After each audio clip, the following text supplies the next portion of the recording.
was a melee fighter of Tzeentch. Which, to be fair, there are very, very, very, very, very, very few of those. I think it even specified like a champion of Tzeentch, like that had been like raised up or something. So there was only like 1 or 2 characters it could have possibly been. Hellbrass was by far the most obvious option. The only... Ugh.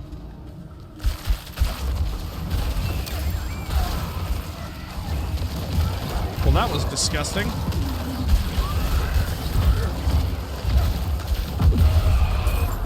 I don't like ruptures. That's gross. I'm low on essence.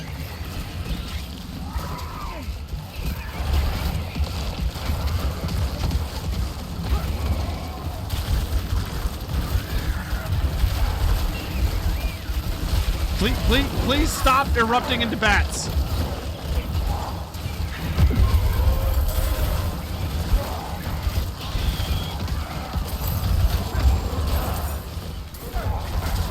Cease!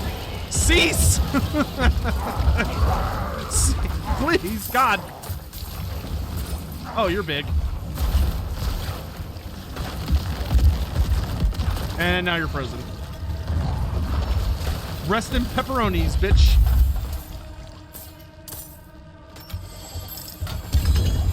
Ooh. I do like me some legendary amulets. Let's see. +6 summon skills, blood. All right. Like it's better than mine, but I don't like the ulti. So I could just transport the ulti onto what I already have. Wow, that's 401. Damn. Ooh, nice helmet.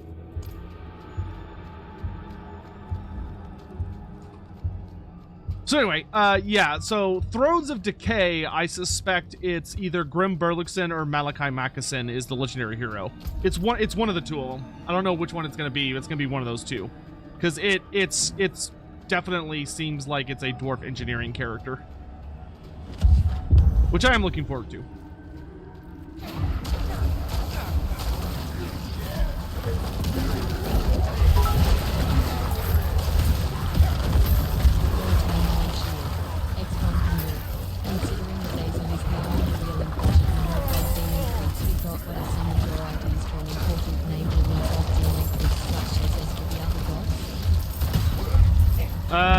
What?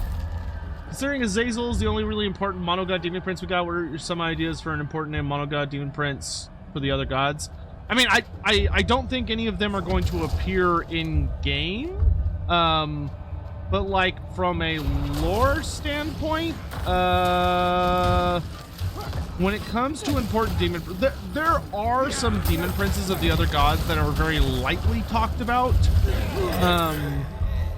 They generally don't tend to be as important for whatever reason.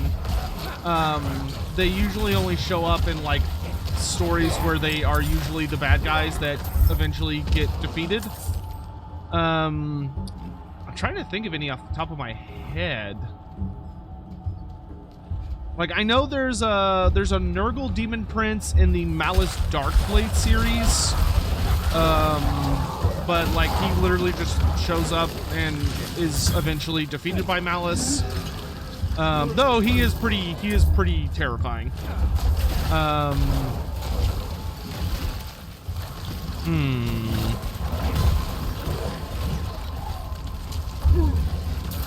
I cannot think of any demon princes of Tzeentch off the top of my head that are like particularly famous or well known. Like I could find some if I started digging. If I got all my books out and I started digging, I could find some, but they would not be important to the overall narrative. They would just be characters that either make like cameo appearances or they have like a random sentence or phrase like attributed to them, but they're not terribly important characters. It was was more of a question as to how you would potentially write such a new character for the lore. Oh, if I was trying to make a demon prince for every character, that's a good question. I think for Nurgle, I would definitely want to go if I were gonna write a Nurgle demon prince, one of my favorite ideas for a Nurgle character that I actually played in a roleplay campaign with a friend where I was playing a Nurgle cultist character is the idea of a Nurgle worshiper that is obsessed with the concept of family, who's obsessed with the concept of like avoiding loneliness and being part of like a familial unit. So like someone that was completely and utterly abandoned by their own family, like they were an orphan, they were outcast from their society for whatever reason, for being different. Wow, that guy almost one-shot me. In the year of the light, hold on, we got lore. 1318, Anno Kejistani, we have buried 92 souls on these hallowed grounds.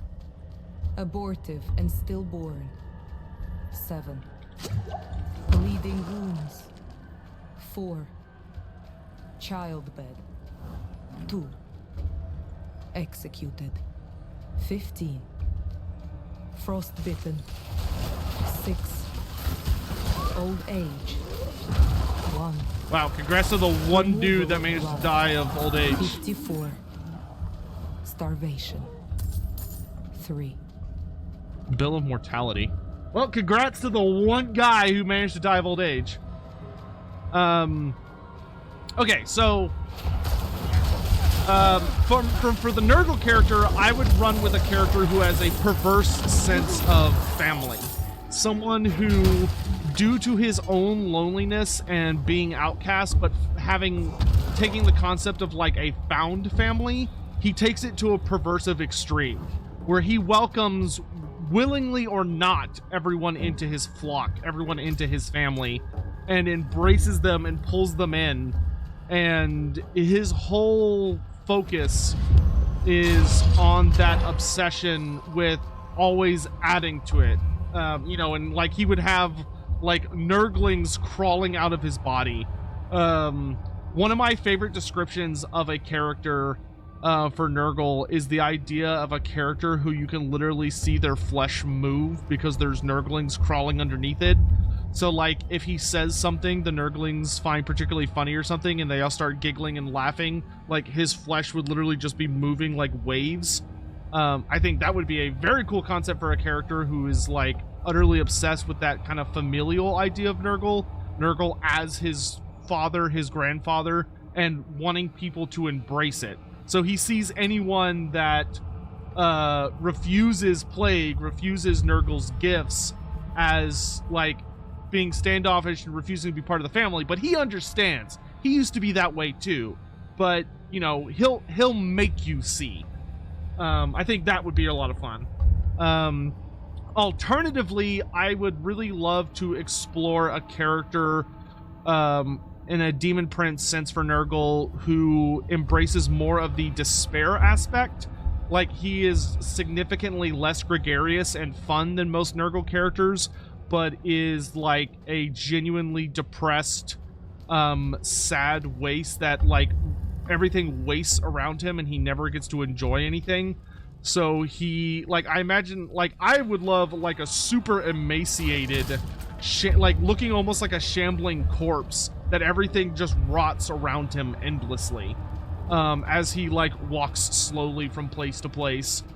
And everything, like, he doesn't get to enjoy anything because everything around him rots, and you know, he doesn't see a point in anything, so he just like allows everything to do that, which could be a lot of fun.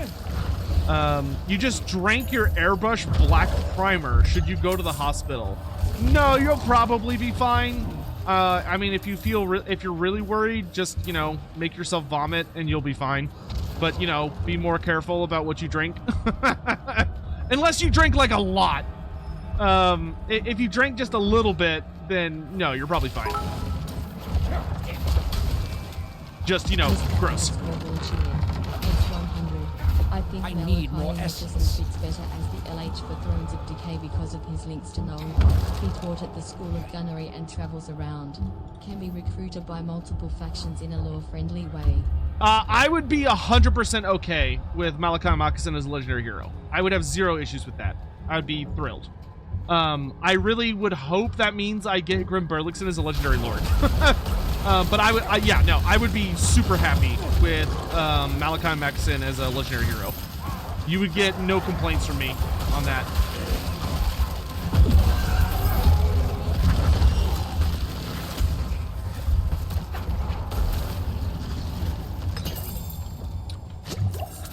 As far as the other three gods go, when it comes to Slaanesh, I would want either a hardcore artist that becomes a demon prince or a hardcore musician that becomes a demon prince.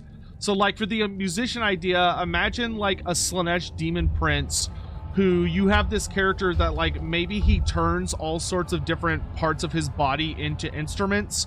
So like taking from a model they released from AOS, maybe like he's turned his spine into a harp that he's able to play with like an additional hand or like 2 additional arms that come out of his back, and they're playing like his spinal cord as a harp, and like he has holes in the bones on his arms that play like flutes whenever he moves. So like he's this cacophony of music and sound as he's constantly moving around. I would fucking love that idea. And like, depending on how he's fighting or how he's moving. Oh wait, we already have a Slaanesh Demon Prince. But anyway, I like that idea. Alternatively, an artist type character could be a lot of fun. Whoa. Okay. Let's all calm down. For Khorne, I'm not The thing with Demon Princes for me is I would want to do something different, like something that had not been done before, with like all of the various demons and stuff that we have. So I think for Khorne, one of the things that I could see being very interesting, you know what would be interesting for Khorne would be a character who is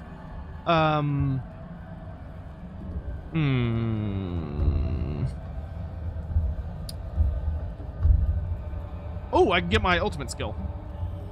After you have not taken damage in the last seconds, your minions gain stuff. Yep. Nice. For Khorne, because Khorne doesn't care how blood is spilled so long as it is, and the only thing he abhors is magic. So what I could actually see being really interesting for Khorne is like an archer or a character that specializes in like ranged weapons. So like he still unleashes a massive amount of bloodshed and destruction and would probably be a fairly solid combatant in close combat just because Khorne. But like I would like the idea of a Khornate character. I could see him maybe having wings, but like he uses a combination of throwing weapons and maybe some sort of bow, and unleashes like horrific devastation, which could be a lot of fun. Someone that uses, yeah, it could be an engineer. Could you imagine a Khornate engineer? Someone that uses like massive amounts of explosions to just like kill lots of people. But at the same time, I feel like that would be a little trickier because I actually don't think Khorne is like, you would have to be, it couldn't be like nukes, right? It would have to be more like he shreds people, because the goal would be like your goal is to make sure they still have skulls left over to be offered, and also to like unleash as much bloodshed as possible. So I do think you'd have to kind of tinker with it, but I think a ranged demon prince could be a lot of fun, and really interesting. Alternatively, if I wasn't allowed to do that, if they were like, no, that's not corny, you can't do that, then I would want to go for a hardcore honorable duelist type character. So like a Khornate that's wielding like a rapier, like rapier and dagger, or he wields like he's far more duelist focused, and he's like completely obsessed with the concept of honor. Like he just flat out won't kill people if they don't like offer him a reasonable challenge. Oh, whoops! I need to run to the chamber. If I hurry, maybe I could still have this buff for the boss. Sweet blood for the sun. We will drink deep of fury.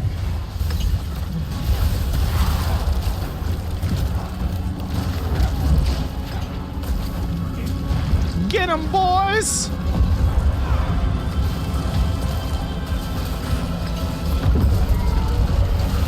Wow, he is getting absolutely annihilated.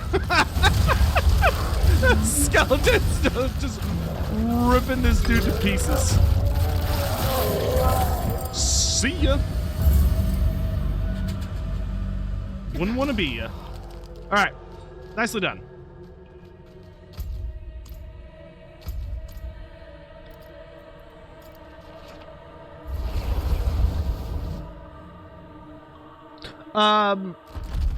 A shark monster for corn. Yeah, that could be fun. A demon prince like that has like shark-like features. Yeah, that could be super duper fun. And he like smells blood and is obsessed with like blood and consumption and stuff. That could be really interesting. And then for Zinch, it's honestly weird. Like, Zinch does have demon princes. They just aren't as famous as his mortal champions and demons. For whatever reason, like, I'm not sure why this is the case, but for whatever reason, it really seems like Games Workshop went with an idea of, like, 40K has a lot of, like, famous demon princes. Fantasy seemed to lean much more into, like, mortal champions, like humans and stuff, which is interesting. I'm not really sure why they did that, but it's definitely noticeable. I could use some assistance.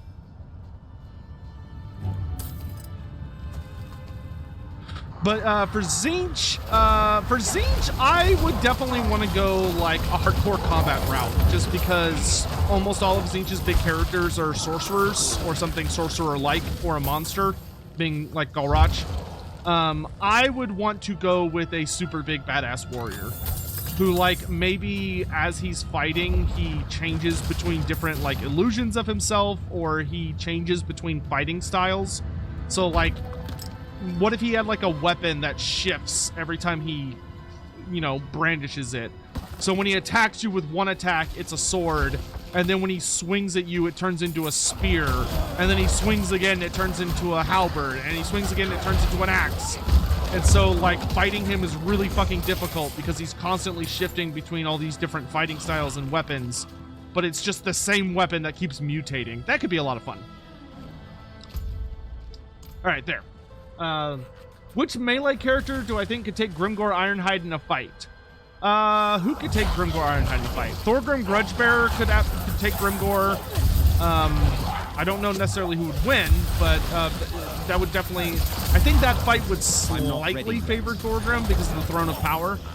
I think Ungrim Ironfist could take Grimgor in a fight, though I don't think Ungrim would win. Krokgar could take Grimgor. Loot Goblin.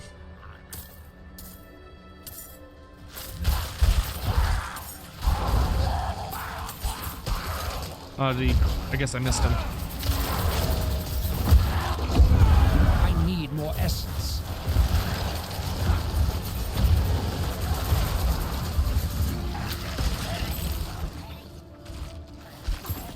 Shamans can eat my butt. I do not appreciate them. CEO of Necromancy. Hey, Sotek, can I tell you something about the spider god the goblins worship? Yes, the spider god is super interesting. So the spider god of Warhammer Fantasy, also known as the Feaster from Beyond, and yeah, he has a couple of other titles, but his two main ones are the Feaster from Beyond and the Spider God, is a super duper duper interesting entity. So he is not another version of Gork and Mork. So he's not like another god that the Forest Goblins have simply like interpreted. Instead, the Feaster from Beyond is a terrifying otherworldly entity that is said to have like a bunch of different eyes and is this horrible spider-like creature that the forest goblins were only able to commune with through their hallucinogenic rituals. So they use their magic. Lack the required essence. They actually would use spiders to enter hallucinogenic trances, especially the shamans. And by doing so, and kind of like putting themselves into these out-of-body states and allowing their spirits and their minds to really kind of go absolutely insane deep in the forests, they were able to make contact with this otherworldly, terrifying deity, who is the god of the spiders, and seems to be some kind of uber demonic spider, or spiders have enough of some spiders have enough of a mind to themselves that they're able to somehow manifest their own deity, which is possible and equally terrifying. But the Feaster from Beyond is a ever-hungry god that has, as I've said, has control over spiders and seeks constant sacrifice from goblins. But in exchange, he gives them the power and ability to not only communicate with spiders, but also to dominate them, or to use them as mounts and servants. So by communing with the spider god, the forest goblins were able to learn how to live among the giant spiders and arachnaroks and everything, and how to effectively communicate with them in order to benefit from that, relationship. But we don't know a lot about him. We do know that he is... the forest goblins are the only ones who seem actually aware of him. Obviously, they've made like totems and other things that represent him, but there's no other race we know of that acknowledges the Feaster from Beyond, or understands like what he is or where he is. But he does give unique powers to the goblin shamans of the forest goblins. When you actually see the lore of the Little Wa, the lore of the Little Wa is not really what you would see from a lore standpoint from goblin shamans, because for the sake of the tabletop game, the battle game, they kind of just fused all the different goblin subcultures together. I'm not ready. Same thing with the Savage Orcs. They kind of just fused them all together for the sake of simpleness. And so there's no difference between their lores of magic. But forest goblins would actually have a very unique form of magic compared to other goblins. So like the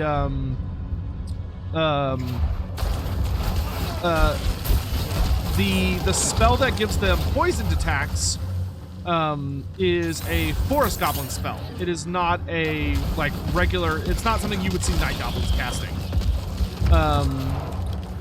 And so he is a very interesting entity because he has replaced Gork and Mork for the forest goblins, which I love very much about him. He's a great character. It's very, very mysterious. Kind of shares a lot in common with like concepts of like Hashut and the other like fairly minor gods, who are like exceptionally powerful entities that have like very specific domains, where the question is like, what are they? Which is always really fun to theorize on.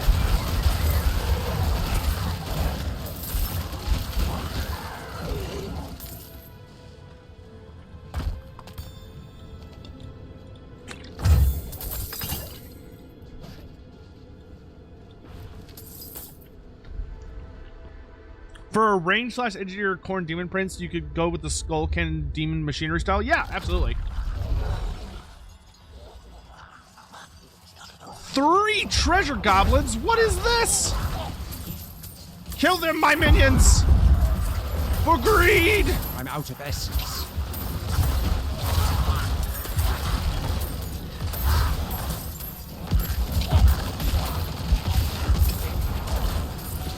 I want it all!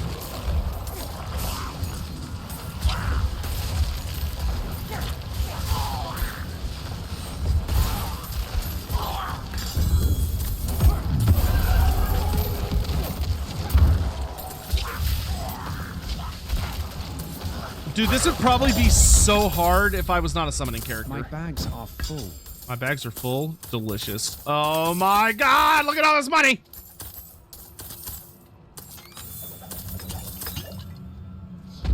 Oh, I am very happy. Oh, I'm so happy. Dude, that would have been like fucking impossible on my druid. Alright, let's go back to camp.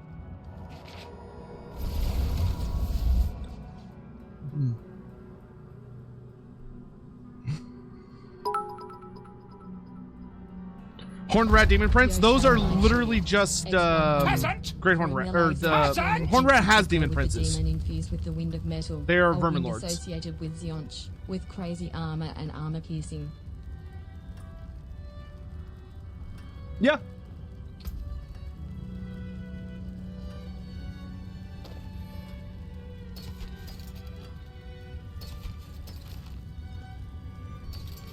But yeah, Vermin Lords are functionally Demon Princes.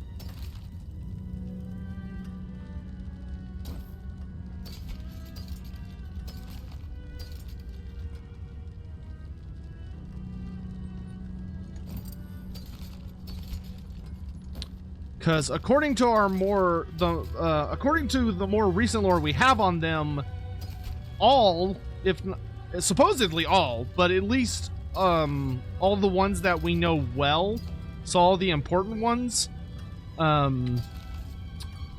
were originally regular Skaven who impressed the Horned Rat so much that he ascended them to the ranks of demonhood. Fair trade. Farewell, and good fortune.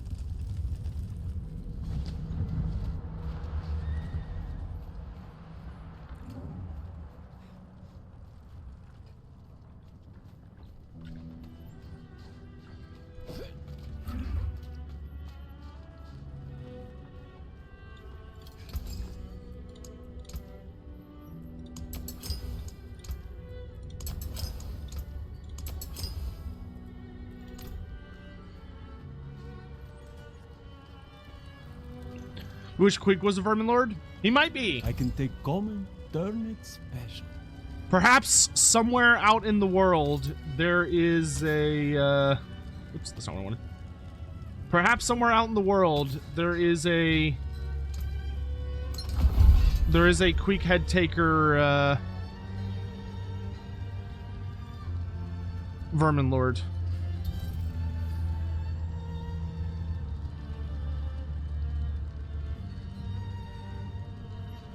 I still don't think that's worth switching out yet.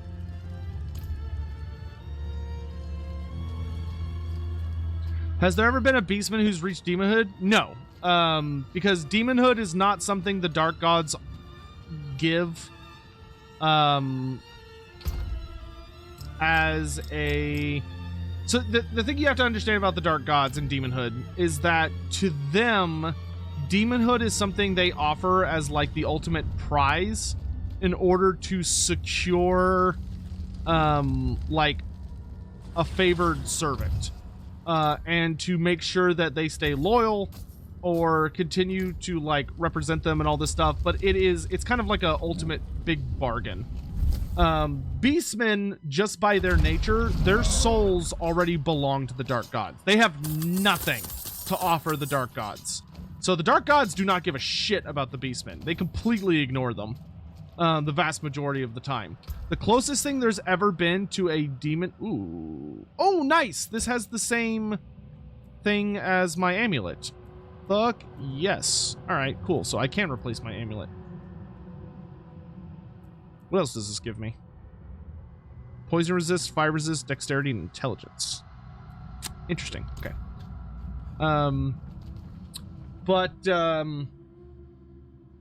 was I gonna say? The closest thing there is to a Beastman Demon Prince is Tarax. Tarax is he's borderline a Demon Prince. The only difference between a Demon Prince and Tarax is that if Tarax dies, he's permanently dead. That is the only difference.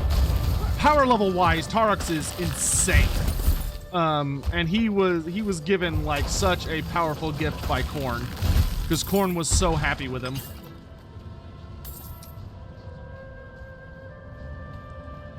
But there are also entities like the other Beastman that is like he's so weird that like it's hard to tell what he is exactly. Like, is he truly a regular Beastman that's just heavily mutated, or is he like a demon that takes on the shape of a Beastman, or something else? Is Slugtongue, which Slugtongue, also known as the Famine Fiend, he is quite literally the embodiment of famine.